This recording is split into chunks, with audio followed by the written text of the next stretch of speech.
असां हिन वक़्तु नेशनल हाईवे 7 ऐं सन वारे नेशनल हाईवे ते बीठा आहियूं।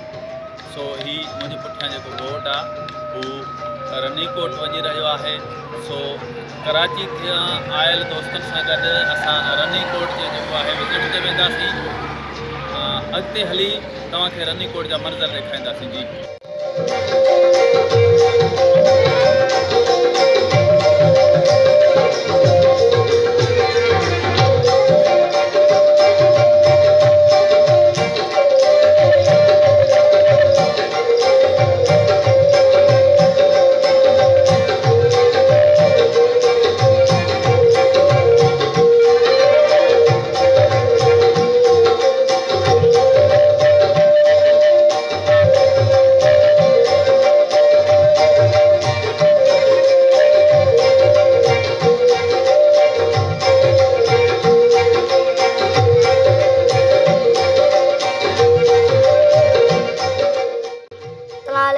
हम इधर रनीकोट आए, अब हम घूमे फिरे, बहुत मज़ा आया।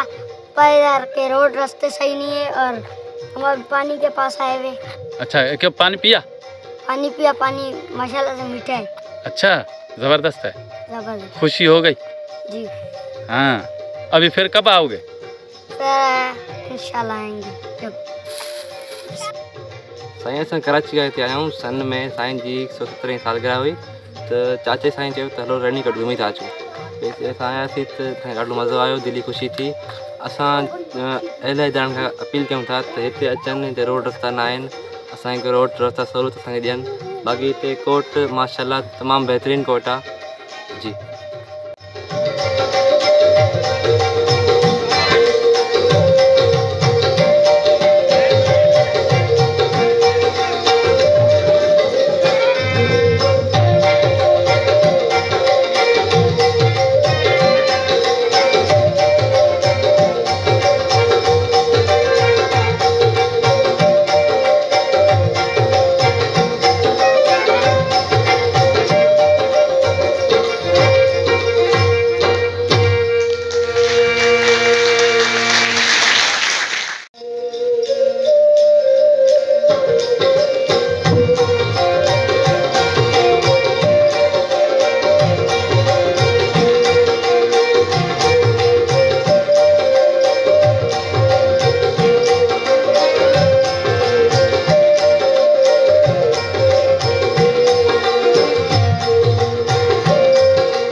जी असां मीरन जे कोट जे अंदरि हिकिड़ो रनीकोट आहे जेको मीरन जे दौर में ठहियो आहे। रनीकोट जे अंदरि इहो मीरन जो कोट, सो उन में पाण बीठा आहियूं।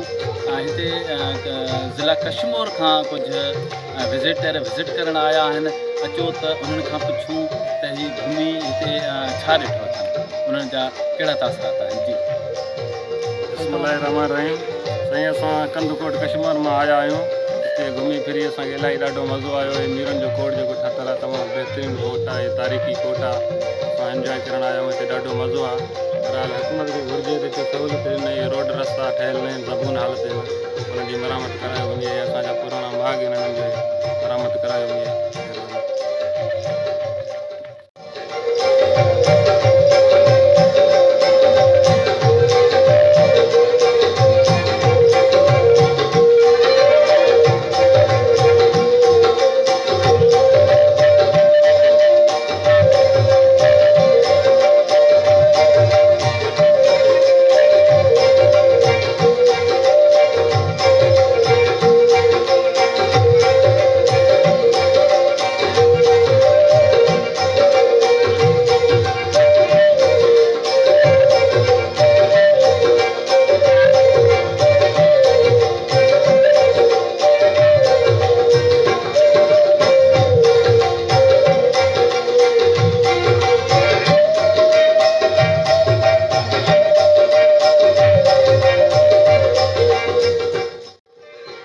जी असां रनीकोट जे अंदरि मीरन जे कोट जे नाले सां कुझु एकड़नि जे अंदरि जेको कोट ठहियलु आहे सो उते पहुतासीं।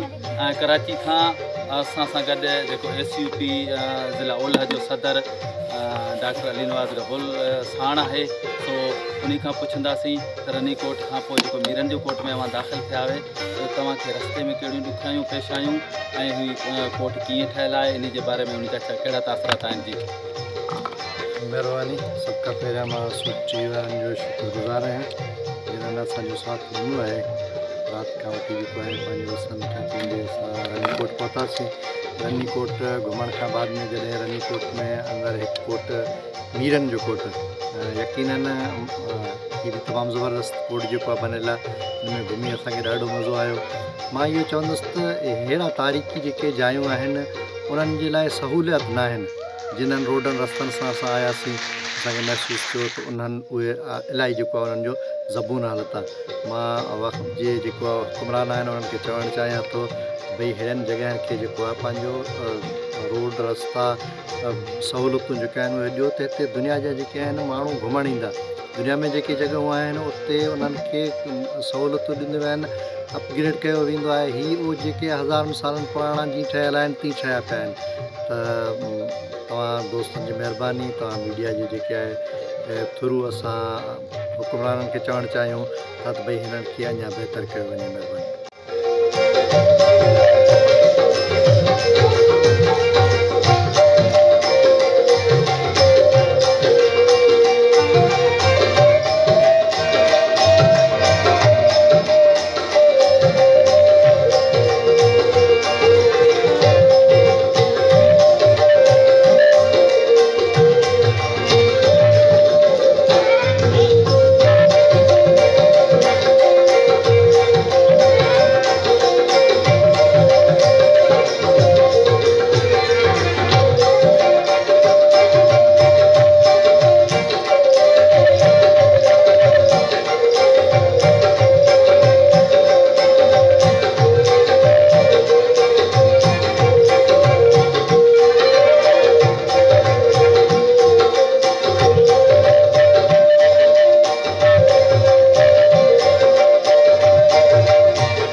नाज़रीन, असां कराची तां हिते घुमण आयासीं रनीकोट घुमियोसीं, माशाल्लाह ॾाढो बहितरीनु हो।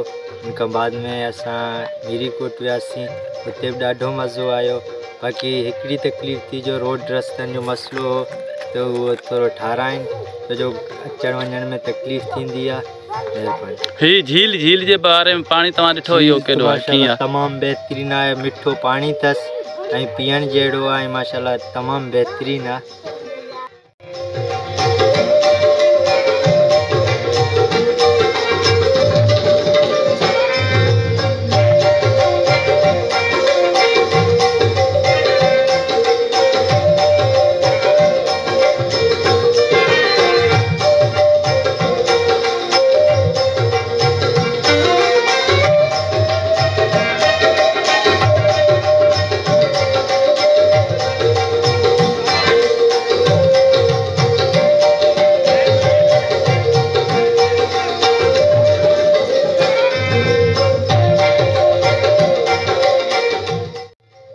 जी ही रनीकोट जे अंदरि हिकु झील आहे जेको जबल खां पाणी कुदरती तौर निकिरी रहियो आहे। उन झील में पाण अची पहुता आहियूं। सो हुन ही कुदरती जेको पाणी रवंदो आहे, जारी सारी आहे, उन पाणी जो पाण ॾिसंदासीं त ज़ाइक़ो उन जो कीअं आहे ऐं हितां जा माण्हू जेके आहिनि उन पाणी खे यूज़ कंदा आहिनि।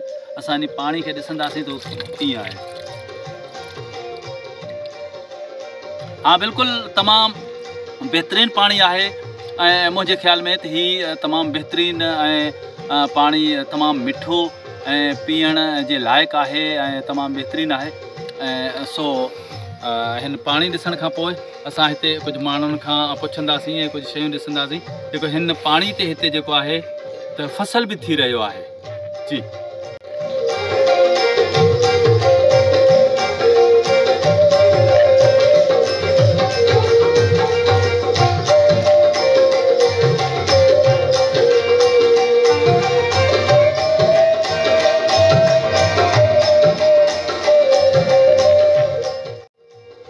जी असां रनीकोट जे मेन गेट जे मथां जेको दिफ़ाई मोर्चो आहे सो उन मोर्चे जे मथां बीठा आहियूं।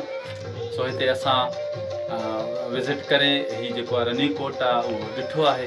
सो असां सां गॾु जेके दोस्त आहिनि ऐं उन्हनि जेको विज़िट कयो आहे सो उन्हनि खां पुछंदासीं त हिन क़दीमी आसार ऐं क़दीमी कोट जे बारे में उन्हनि जा कहिड़ा ख़्याल आहिनि। जी साईं तव्हां ॿुधाईंदा हिन जे बारे में?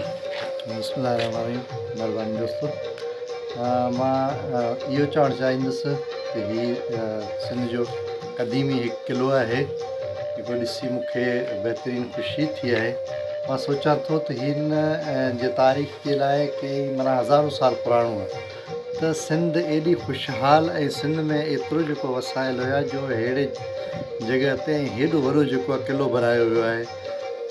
पर हींअर मूंखे इहो अफ़सोस थिए थो चवंदा हुआ सिंधी माण्हू जेके आहिनि उहे कंहिं कम जा न आहिनि या छा आहिनि या जेको आहे पंहिंजो उन्हनि माण्हुनि खे मां इहो पैगाम ॾियणु चाहियां थो तव्हांजो तवसर संदो आहे। अचो तव्हां ॾिसो 5000 साल पुराणो मोहन जो दड़ो, पर मां सम्झां थो उन खां बि हीउ पुराणो जेको आहे हिन जो तारीख़ को अञा वाज़े कोन मिलियो आहे, न मूंखे शायदि ख़बर न आहे। तमामु बहितरीनु ऐं वॾो तमामु क़िलो बणियल आहे, जंहिंखे ॾिसी तमामु ख़ुशी थी आहे। जी असां रनीकोट जो दौरो कयो ऐं उनखे ॾिठोसीं, विज़िट कईसीं ऐं तमामु बहितरीनु नमूने सां पंहिंजो ठहियलु नाज़रीन असां अव्हांखे रनीकोट जा जेके मंज़र हुया उहे ॾेखारण जी कोशिशि कई आहे। रनीकोट तमामु हिकु वॾो कोट आहे, सो उते पाण सभु जॻहनि ते पहुची नथा सघूं ऐं मीरी कोट ऐं रनीकोट जो जेको गेट, रनीकोट जो जेको दीवार आहे सो उहो अव्हांखे ॾेखारियोसीं ऐं अव्हां ॾिठो। असां कराची खां हिते सोच टीवी जे लोगो सां गॾु पाण हिते पहुतासीं। असां चयो सोच टीवी खे हीउ बहितरीनु हिकु जेको आहे त स्टोरी आहे उहो ॾियूं। कैमरामैन सजाद अली सां गॾु फारूक भंगवार, सोच टीवी, रनीकोट।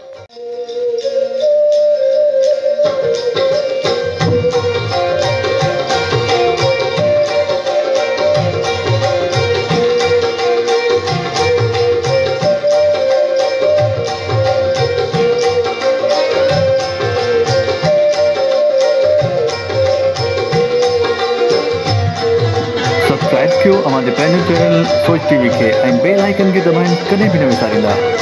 सब्सक्राइब करें आपके अपने चैनल सोच टीवी को और बेल आइकन पर क्लिक करना ना भूलें। Don't forget to subscribe our channel Soch TV and press the bell icon.